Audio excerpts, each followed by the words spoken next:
बिस्मिल्लाहिर्रहमानिर्रहीम। अस्सलामुअलैकुम to class. ये है हमारी किताब मताला इस्लाम का काम।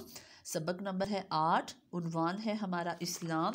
और आज हम करेंगे इसकी मश्क जायज़ा के सवाल नंबर अलिफ, बे और जीम। इसके लिए आप सब स्टूडेंट्स अपने नोट्स ओपन करें। ये देखें टू क्लास। सवाल नंबर 1 है, हमारे दीन का क्या नाम है?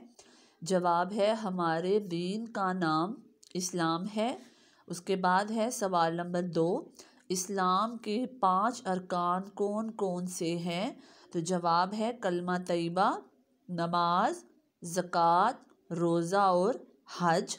उसके बाद है सवाल नंबर 3, खाना काबा कहाँ है? तो इसका जवाब है टू क्लास, खाना काबा सऊदी अरब के शहर मक्का मुकरमा में है। तो टू क्लास ये थे आज आपके सवाल नंबर 1, 2 और 3।